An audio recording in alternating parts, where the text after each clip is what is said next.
Alright, y'all, Matthew chapter 14. What does Matthew chapter 14 mean? Matthew 14 begins with the news that Herod the Tetrarch,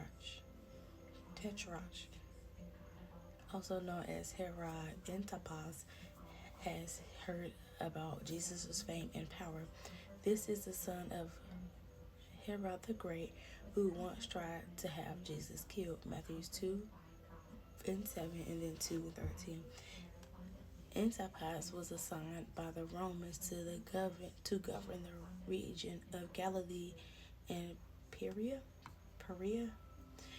where Jesus lived and ministered. Herod believed Jesus to be John the Baptist resurrected, possibly out of guilt or superstition.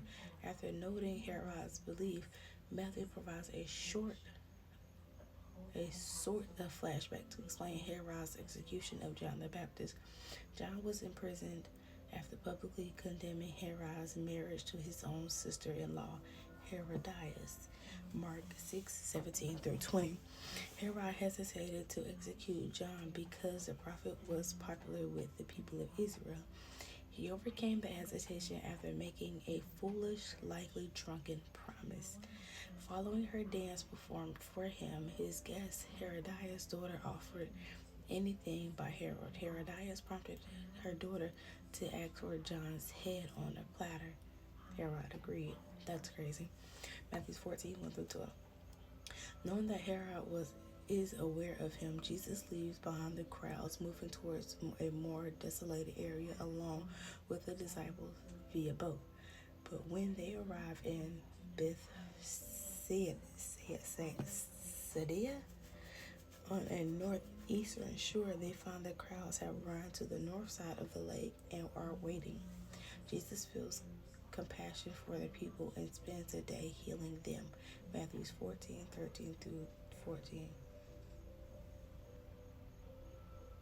Late in the day, the disciples suggest that Jesus sends the people away to nearby villages to get food for themselves. Jesus tells the disciples to feed the people. It's important to realize that this is an entirely impossible task, and Jesus knows it. The disciples are only able to muster 5 loaves of bread and 2 fish. Jesus asks for those, telling everyone to sit on the grass and begin to break the loaves and give them to the disciples to distribute to the people. Can I note, he broke the bread, he blessed it, then broke it. Okay.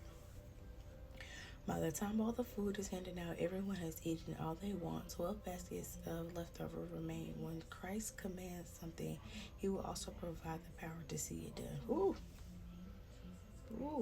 Okay, now, Matthew knows that some 5,000 men were fed in this miracle, in addition to the women and children. This will bring the total number fed to as many as 20,000. Matthew 14, 15 through 21. Immediately after that astounding miracle, Jesus sends the crowds away by foot and the disciples away by boat to the other side of the lake. He goes up into a mountain and prays until the late evening. The disciples have spent a long night rowing against a strong wind on rough seas. That struggle is not a result of their sin or poor decision, rather it's because of their obedience. This reminds us that not all hardships are the result of our own mistakes. Somewhere between 3 and 6 a.m., a figure emerges from the darkness, walking on the water towards their boat. The disciples are afraid, but Jesus announces himself. Matthew 14, 22 through 27. Peter then demonstrates both the advantage and disadvantage of his impulsive faith. He asks Jesus to command him to walk on the water towards him. Jesus says, "Come." Peter climbs out the boat, walks on the water too, before becoming frightened by the winds and the waves, rather than focusing on the miracle occurring at that moment. Come on now.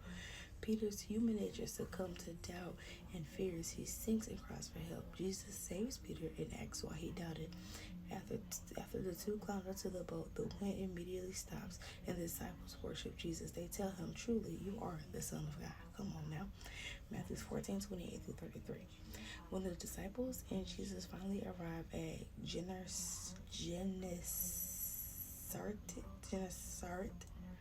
on the northwest shore of the lake. The people there recognized Jesus and gathered the sick and afflicted from around the region. They begged Jesus to allow them to touch the fringe of his garment. Perhaps the people had heard about the woman who did exactly that earlier in Jesus' ministry. Matthew 9:20-22. Many people approached Jesus and are made well. That man was working hard. Matthew 14:34-36. So the chapter context. Matthew 13 included more of Jesus' parables and an unfortunate incident where his own hometown rejected his ministry. Chapter 14 begins with news that Herod the Tetrarch, the man who killed John the Baptist, is aware of Jesus' fame and power. Jesus and the disciples intend to withdraw to somewhere desolate, but a crowd is waiting for them. Jesus heals people, miraculously feeds thousands, and walks on water. When they reach the other side, Jesus heals more people. Chapter 15 sees Jesus once again debating his critics and performing more healings. Alright, so chapter 14, the breakdown. It's going to be really fast. I'm going to try to get this in less than 4 minutes. Matthew 14 is a chapter in the Gospel of Matthew that highlights Jesus' power, compassion, and authority over nature and human limitation. It features key events such as the beheading of John the Baptist, the feeding of the 5,000, Jesus walking on water, and Peter's brief attempt to walk on water. The chapter also contrasts Jesus' divine power with the corrupt power of Herod, demonstrating a different kind of leadership and authority.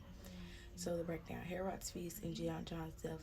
The chapter begins with Herod's feast, where he beheads John the Baptist to fulfill a rash promise. This event underscores the dangers of unchecked power and the consequences of sin. Jesus' withdrawal and compassion. After hearing John's death, Jesus withdraws to a solitary place, but the crowd follows him.